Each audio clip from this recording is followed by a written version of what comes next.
What is going on, everyone, and welcome back to TTP Sports. If you are new to the channel, I definitely recommend you hitting that subscribe button and also dropping a like on the like button as well. And also, if you're looking for all the latest Philadelphia sports news, recaps, and events, this is the place to be at, depending on the outcome. Great or miserable, depending on that outcome. It's been very miserable the past couple of days with Philadelphia sports. So, yeah, that's basically how it's been. But also, if you're a current viewer of the channel, I'm grateful for you being here that long and looking to continue that down the road. And if you're looking for tickets to upcoming sport events, concerts, whatever you can think of, use the code TTP Sports down below for $20 off your first purchase at SeatGeek. So get yourself some tickets to Game 3 and 4 of the Sixers and Heat series. Why not? It's a deal you can't pass up on. Also, get yourself some tickets to the Phillies Mets series upcoming. It's $20 in your pocket. Use that for parking. Use that for concessions, anything you can think of. So use the code TTP Sports for $20 off your first purchase at SeatGeek today. So right now with the Sixers, it really just kind of feels like right now there's no hope without Joel Embiid. Tyrese Maxey did everything he could. James Harden played a lot better. But overall, Tobias Harris still balled out like he's normally been doing this entire playoff run. But right now, without Joel Embiid, it just feels like there's no hope. Anything they put out there, DeAndre Jordan, you know he's going to suck. Any rotation that Doc Rivers can put out there, and granted, some of them, they're not going to be the best rotations whatsoever. George Niang has not been good, even though Doc Rivers says Niang has been playing injured. So maybe that could be why he's, shooting as bad as he's been over this course of the playoffs. Matisse Thybulle isn't an impact at all. Really, no guy off the bench has been really an impact, which is to be expected. But without Joel Embiid, there's just no hope to win these games with the way that, they just can't keep up. They can't keep whatsoever because they can't get stops. Whenever they get close into the game, they just go right back and score. It's basically what it is. But some guys did play better today. They definitely did. But overall, it just, you kind of felt like this game was going to be over regardless.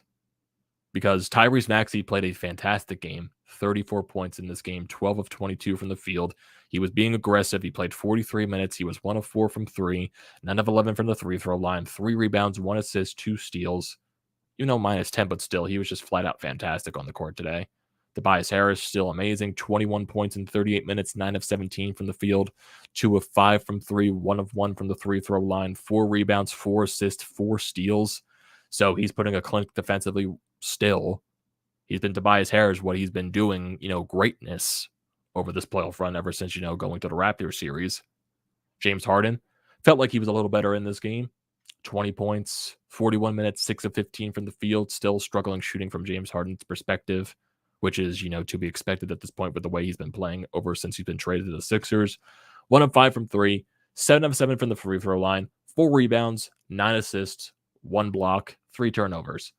Didn't look like there wasn't as many turnovers in this game, actually. The Sixers only had 8 turnovers in this game, but they just couldn't keep up. DeAndre Jordan, 6 points. Surprisingly, he was only a -9, but granted, he only played in 13 minutes. Paul Reed played a majority of this game as well.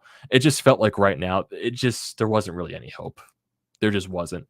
Like sometimes you saw rotations out there with Matisse Thybulle, Furkan Korkmaz, Tyrese Maxey out there with them. It's just, what are we doing at this point? Throwing out Furkan Korkmaz, thinking that's going to generate anything. Yeah, he got 8 points in 18 minutes. But at the end of the day, it's Furkan Korkmaz. Matisse Thybulle, 21 minutes, did absolutely nothing. No shots taken whatsoever. -6 on the court. 2 rebounds, and 1 steal.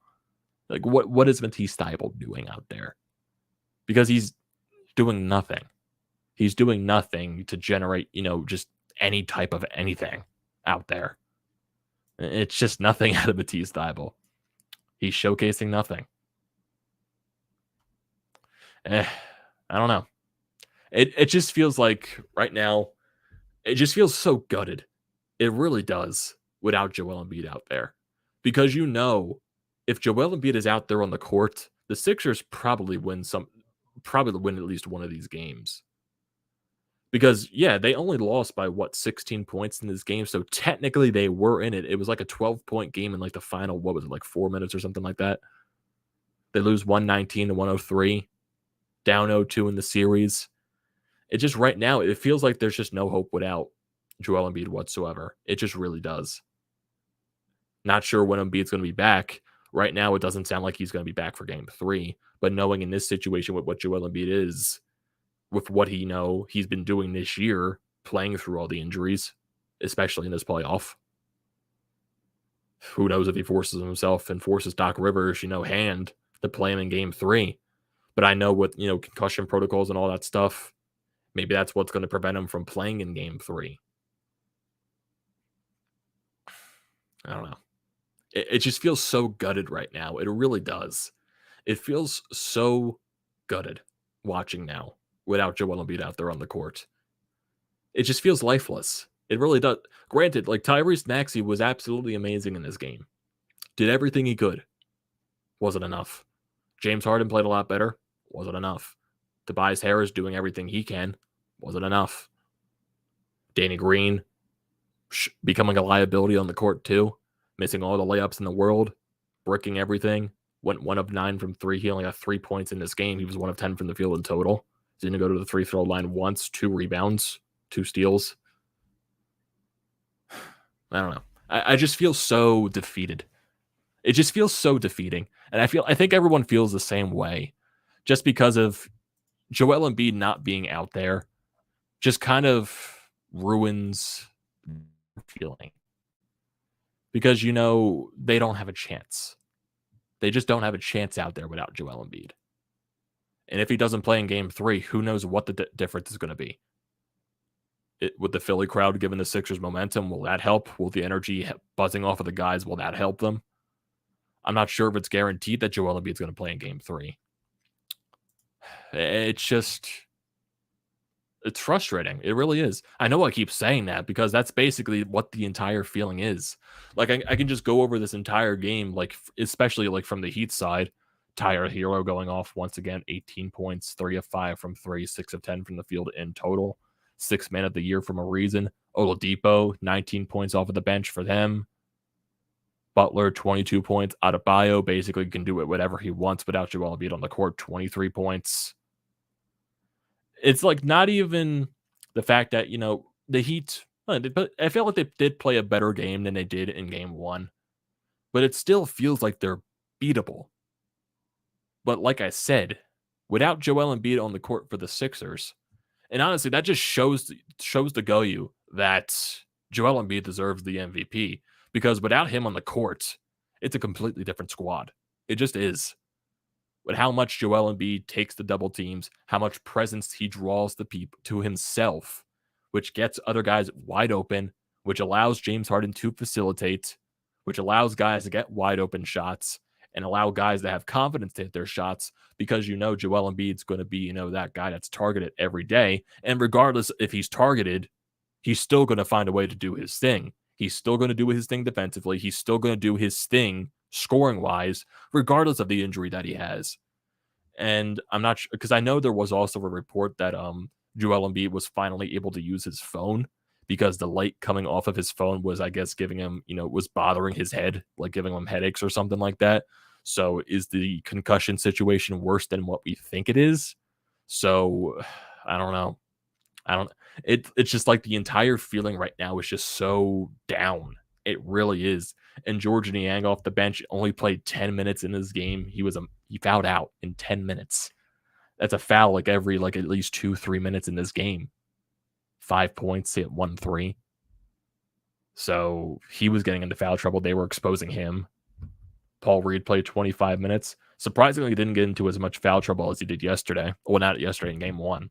2 of 4 from the field, 4 points, -2 on the court. It's just overall the feeling, it just feels so down. It really does.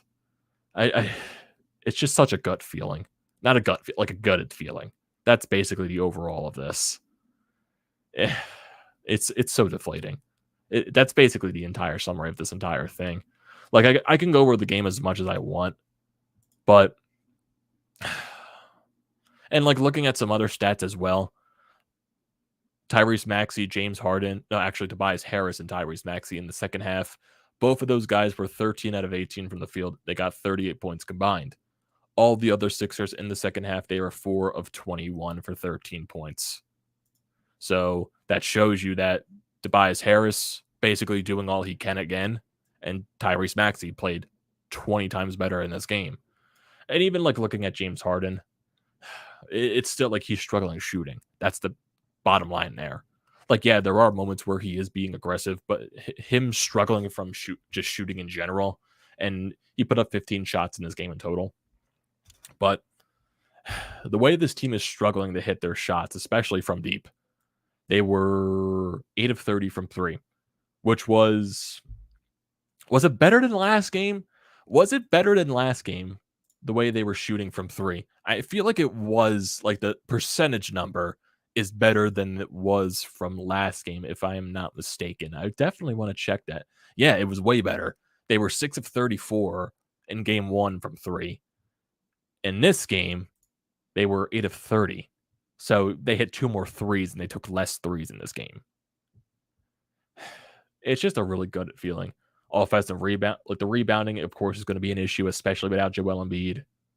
44 rebounds for the Heat, 34 for the Sixers. Offensive boards are always going to be an issue. Those second chance points and the defensive rebounds as well.